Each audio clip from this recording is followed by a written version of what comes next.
ఓం నమః శివాయ. శ్రీమాత్రే నమః. మిత్రులకి, శ్రేభిలాషులకి, అలాగే నన్ను ఇంతగా ఆదరిస్తున్న యూట్యూబ్ ప్రేక్షకులందరికీ కూడా పేరు పేరు ధన్యవాదాలు. మిత్రులారా, మీ అందరికీ పరాదేవత ఎల్లవెల్లలా మీతో ఉండి మీ మనోవాంఛ నెరవేర్చాలని మనస్ఫూర్తిగా కోరుకుంటున్నాను. ఈరోజు మనం అత్యంత శక్తివంతమైన 100% ఫలితాన్ని ఇచ్చే ఉపాయం తెలుసుకుందాం. ఈ ఉపాయాన్ని మంగళవారం సాయంత్రం 5 దాటిన తర్వాత ఈ చిన్న ఉపాయం చేయండి. అద్భుతం చూస్తారు. మీరు ఈ ఉపాయాన్ని మంగళవారం చేయడం వల్ల మీ జీవితం మారిపోతుంది. కుజదోషాలు జాతకంలో ఉంటే తగ్గుతాయి. మీ మనసులో ఉన్న కోరికలన్నీ నెరవేరుతాయి. అలాగే మీరు ఎవరైనా సరే మీ పేరు మీద ఆస్తులు కొనగలుగుతారు. ఈ ఉపాయం చేయడం వల్ల అద్భుతమైన ఫలితం ఉంటుంది. అలాగే స్థలాలు, పొలాలు, ఇల్లు లాంటివి కూడా మీరు కొనగలుగుతారు. మీకు ఎవరికైనా సరే కోర్టు కేసులు, ఆస్తి తగాదా లాంటివి ఉంటే మీకు అనుకూలంగా తీర్పు రావడానికి ఉపయోగపడుతుంది. ఈ ఉపాయం చాలా శక్తివంతమైంది. 100% ఫలితం ఉంటుంది. అలాగే మీకు శత్రువుల నుండి రక్షణ కూడా లభిస్తుంది. శత్రువుల వల్ల ఇబ్బంది పడుతూ ఉంటే మీరు ఆ శత్రువుల యొక్క ఇబ్బందులు కూడా తగ్గుతాయి. ఎందుకు వస్తాయి శత్రువుల వల్ల ఇబ్బందులు అంటే, జాతకంలో కుజుడు కానీ, శని భగవానుడు కానీ, రాహుకేతు యొక్క ప్రభావం అత్యధికంగా ఇబ్బందికరంగా ఉన్నప్పుడు, అంటే మీ జాతక చక్రంలో వీటి ప్రభావం అనేది నీచంగా ఉన్నప్పుడు ఖచ్చితంగా కాలంతో పాటు వచ్చే సమస్యలన్నీ మీరు ఎదుర్కొంటారు. ఆర్థికంగా, మానసికంగా, శారీరకంగా, కుటుంబపరంగా అన్ని రకాల ఇబ్బందులు వస్తాయి. అలాంటి వాటి నుండి బయటపడడానికి ఖర్చు తక్కువతో అతి తేలికైన ఉపాయం. 100% ఫలితం వస్తుంది, గ్యారంటీగా చెప్పగలను. ఎందుకంటే ఇది చాలా శక్తివంతమైనది. ఈ ఉపాయానికి మనం చేయవలసింది ఎలా చేయాలో చెప్తాను. ఒక చిన్న మంత్రం ఉంది, ఆ మంత్రాన్ని కూడా మీకు వివరిస్తాను. వీడియో డిస్క్రిప్షన్లో కూడా పెడతాను. అలాగే మీరు శత్రువులపైన విజయాన్ని సాధిస్తారు. మీకు ఆంజనేయ స్వామి ప్రసన్నత లభిస్తుంది ఈ ఉపాయం చేయడం వల్ల. ఈ ఉపాయాన్ని ఆడవారైనా మగవారైనా చేయవచ్చు. ఆడవారు నెలసరి సమయంలో మాత్రం చేయవద్దు. అలాగే గర్భిణీ స్త్రీలు చేయవద్దు. మైలు ఉంటే చేయవద్దు. ఇది గుర్తుంచుకోండి.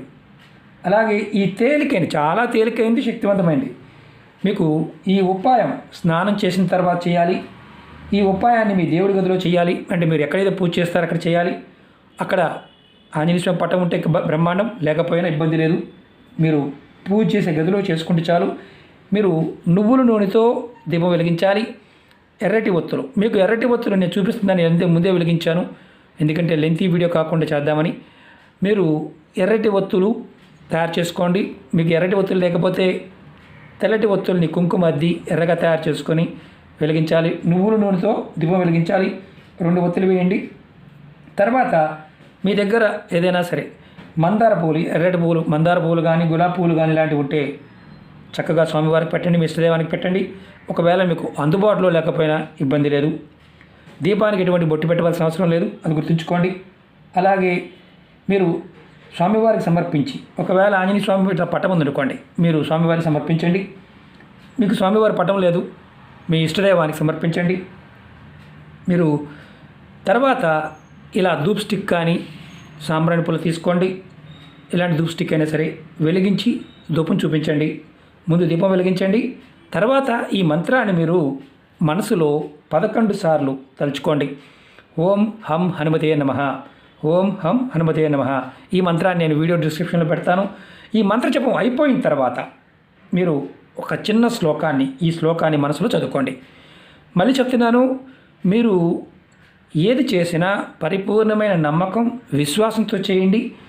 చేస్తేనే ఫలితం ఉంటుంది. నమ్మకం లేని వారు పొరపాటున ప్రయత్నం చేయవద్దు. అలాగే ఈ చిన్న చిన్న పరిహారాలే కదా అని తక్కువగా అంచనా వేయవద్దు.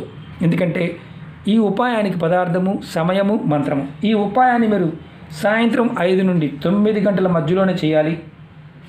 అంతేకాని 5కు ముందు కానీ 9 తర్వాత కానీ చేస్తే మీకు ఇబ్బందులు వస్తాయి. అంటే ఫలితం రాకపోగా మానసికంగా కాస్త సమస్యలు ఎదుర్కొంటారు. అదేంటి గురువుగారు, మరి అది మనం కొద్దిగా అటు ఇటు అవ్వచ్చు కదా. మీకు మీరున్న ప్రదేశంలో ఏదైతే సమయం ఉందో సాయం సంధ్య అంటాం. అంటే సూర్యోదయానికంటే సూర్యుడు అస్తమించే సమయం, ఆ సమయం నుంచి రాత్రి 9, మనం రాత్రి సమయం అంటాం కదా, ఆ సమయానికి మధ్య భాగంలో చేయడం వల్ల విశేషమైన ఫలితం ఉంటుంది. ఆ తర్వాత చేయడం వల్ల నష్టమేమీ ఉండదు, కానీ అనుకున్నంత ఫలితం త్వరగా రాదు. అందువల్ల ఆ సమయాన్ని ఖచ్చితంగా ఆ సమయంలో చేయండి. 5 గంటల నుండి 9 గంటల ప్రాంతం మీరున్న ప్రదేశంలో. అలాగే ఈ ఉపాయం చేయడం వల్ల మీకు అద్భుతం చూస్తారు, కోటీశ్వరులు అవుతారు, డౌటే లేదు దాంట్లో. అంటే ధనం అనేది ఇబ్బడిముడిగా రావడానికి అవకాశం ఉంటుంది. ఈ ఉపాయాన్ని మీరు 5 మంగళవారాలు చేయండి. మీకు వీలైతే ఇంకా బాగా సమస్యలు ఉన్నాయనుకుంటే మీరు ఇదే ఉపాయాన్ని ప్రతి మంగళవారం చేయండి. మీ జీవితం మారుతుంది, అద్భుతంగా ఉంటుంది. మీకు నేను ఈ శ్లోకం కూడా చెప్తాను. ఈ శ్లోకాన్ని మీరు ఏదైతే ఓం హం హనుమతే నమః అనే మంత్రం అనుకున్న తర్వాత 11 సార్లు అనుకున్న తర్వాత ఈ శ్లోకాన్ని మీరు ఒక్కసారి మనసులో మననం చేయండి. చాలా తేలిగ్గా మనం రెగ్యులర్గా చెప్పుకుంటూ ఉంటాం. ఇది రామశ్లోకం. శ్రీరామ రామ రమేతే రామే రమే మనోరమే సహస్రనామ తత్తుల్యం రామనామ వరానని. ఇది కూడా నేను వీడియో డిస్క్రిప్షన్లో పెడతాను. మీరు గుర్తుంచుకోండి, ఈ ఉపాయం చేస్తున్నప్పుడు విశ్వాసంతో చేయండి. ఫలితం 100% వస్తుంది. ఖచ్చితంగా మీ జీవితం మారుతుంది.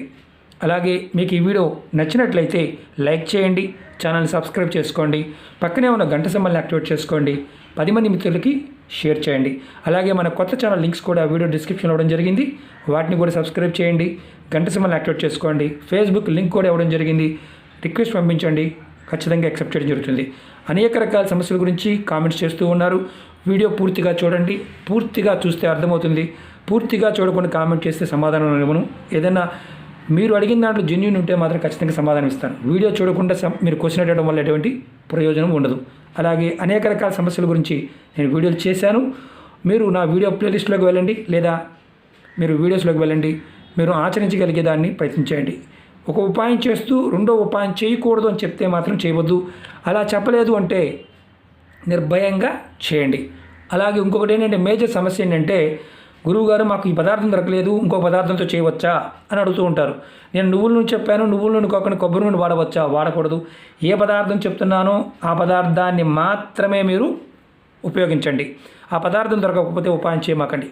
మేము వేరే దేశంలో ఉన్నామండి, మాకు ఈ పదార్థం దొరకదు, మరి మా పరిస్థితి ఏంటి? దొరకకపోతే చేయడం మానేయడమే. దొరికే పదార్థం ఉన్నప్పుడు, ఎందుకంటే ఒకటే సమస్యకి 100 ఉపాయాలు చెప్తూ ఉంటాను. దానిలో మీరు ఏది చేయగలిగితే అది ప్రయత్నపూర్వకంగా చేయండి. మాకు ఇది లేదండి, మరి మా పరిస్థితి ఏంటి అనేవారు ఒకసారి ఆలోచించండి. మీకు అవకాశం లేకపోతే నిర్మమాటంగా చేయటం మానేయండి. అంతేకాని మరి నేను ఇంకా ఇలా కాకుండా ఇలా చేస్తే ఎలా ఉంటుంది, ఇలాంటి పిచ్చి ఆలోచన మానేయండి. ఇవి ఉపాయాలను గుర్తుంచుకోండి.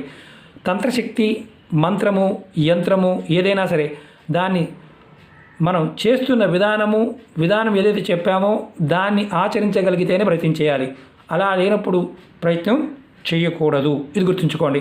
ఇంకొకటి ఏంటంటే చాలా మెయిన్ ఇంపార్టెంట్ ఏంటంటే, ఉపాయాలు చేస్తున్నప్పుడు మీరు కరెక్ట్గా ఒక 5 వారాలు చేయాలంటే 5 వారాలు ప్రయత్నం చేయండి. మధ్యలో నెలసరి వచ్చిందనుకోండి, ఆడవారు వదిలేయండి. మాకు వీలు కాలేదండి, మాకు వేరే ఊరు వెళ్ళవలసి వచ్చింది, దానివల్ల మేము ఈ ఉపాయాన్ని 2వ వారం చేయవచ్చా అని అడిగేవారు ఉంటారు. ఏదైనా సరే అలా చేసుకోవచ్చు అనే ఉపాయాన్ని చెప్తే చేయండి, లేదంటే కంటిన్యూగా చేయండి. అది మీరు గుర్తుంచుకోవాల్సిన విషయం. ఈ ఉపాయాన్ని నేను చెప్పాను, క్లియర్గా మీరు 5 మంగళవారాలు చేయండి. మీకు వీలైతే ప్రతి మంగళవారం చేయండి అని చెప్పాను. వీలైతే అర్థం ఏంటంటే మీరు రెగ్యులర్గా చేయగలిగి ఒప్పుకుంటే చేయండి. అత్యధికంగా సమస్యలతో బాధపడుతున్న వారు ఇది చేసి చూడండి, ఫలితం 100% వస్తుంది. ఓకే మిత్రులారా, ఓం నమః శివాయ, శ్రీమాత్రే నమః.